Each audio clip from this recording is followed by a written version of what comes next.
की जय हो। पुरुषोत्तम भगवान न की जय हो।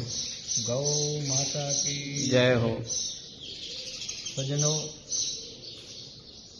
दरेक धर्मप्रेमी जनता ने अपील कि ત્રીજે વર્ષે લગભગ અધિક માસ આવે અને એ અધિક માસ કેવળ આત્મકલ્યાણ માટે ચાહે સેવા કરીએ, સ્મરણ કરીએ, વ્રત ઉપાસના કરીએ, એમાં પુરુષોત્તમ ભગવાન અવશ્ય આ જીવનું કલ્યાણ કરે છે એવો શાસ્ત્ર વેદોનો મત છે.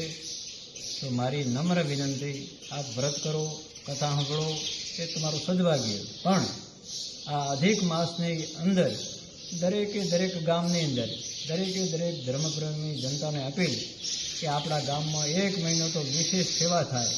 તો ગૌ માતા ક્યાં ભૂખી ન રહે, નંદી મહારાજ ભૂખા ન રહે, એવું ફૂલ નહીં તો પાંખડી હવના ગામની અંદર ચોટે ચોરે ગૌશાળા જ્યાં ગૌ માતા હોય એ આપનો અમૂલ્ય સંપત્તિનો સદુપયોગ કરી ગૌ માતાનો આશીર્વાદ મેળવશો. જ્યાં ગૌ માતાની સેવા હશે ત્યાં જ પુરુષોત્તમ ભગવાનનું કૃપા દ્રષ્ટિ વરસતી રહી. તો વિશેષ આજ પ્રથમ જેઠ સુદ એકમથી શુભ શરૂઆત કરો.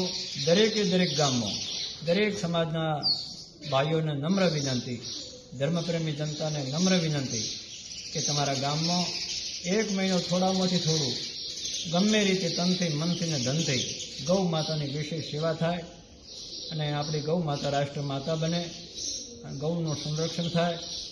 તો આ આપણો દેશ તો એક વિશ્વગુરુ છે જ ને ભવિષ્ય બનશે.